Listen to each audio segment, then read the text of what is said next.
लिया। तुम्हारा काम खत्म।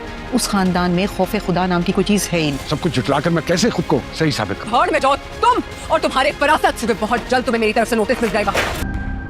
सब मिलकर मेरी बच्चियों की जिंदगी को तबाह कर डाला है। अब ये उस्वाई तुम्हारी बेटियों का मुकद्दर बनेगी। बद्दुआ है मेरी।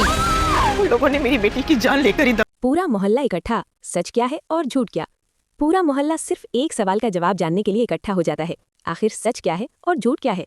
सबकी नजरें फरासत पर टिक जाती हैं। फरासत जज्बाती अंदाज में सबके सामने खड़ा होकर अपनी बेगुनाही साबित करने की कोशिश करता है।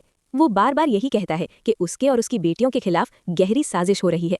फरासत सारा इल्जाम हम्माद पर डाल देता है। उसका दावा है कि हम्माद ने उसकी बेटी के साथ बहुत बुरा सलूक किया और शादी की पहली ही रात उसे तलाक दे दी। ये बात सुनकर कुछ लोग फरासत की हमदर्दी में आ जाते हैं, लेकिन कुछ लोगों के दिलों में शक और भी गहरा हो जाता है। सच जानने के लिए मोहल्ले के कुछ लोग हम्माद और उसकी वालिदा के पास पहुंच जाते हैं, जबकि कुछ लोग वली की वालिदा शाजिया से हकीकत पूछते हैं। शाजिया आंसुओं भरी आंखों के साथ वो सच बयान करती है, जिसे सुनकर सब खामोश रह जाते हैं। वो बताती है कि किस तरह फरासत और ईमान के जुल्म ने उसकी बेटी हफ्सा की जिंदगी को जहन्नुम बना दिया था। हालात इतने खराब हो गए थे कि हफ्सा मायूसी में अपनी जिंदगी खत्म करने पर मजबूर हो गई।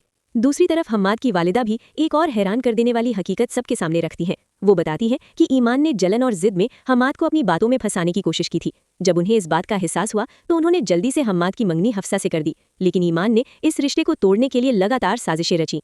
इधर फिदा भी गहरी कश्मकश में फंसा हुआ है। वो अब भी फरासत पर यकीन करना चाहता है, मगर सनम गुस्से में साफ कह देती है कि बहुत जल्द उसे खुला का नोटिस मिल जाएगा। अब सवाल ये है, क्या फरासत का असली चेहरा सबके सामने आ जाएगा या फिर वो एक बार फिर सबको धोखा देने में कामयाब हो जाएगा? आपके ख्याल में असली कसूरवार कौन है? कमेंट्स में अपनी राय जरूर बताइए। वीडियो पसंद आए तो लाइक करें और चैनल को सब्सक्राइब करना ना भूलें। बेल आइकन दबाएं ताकि हर नई अपडेट सबसे पहले आप तक पहुंचे।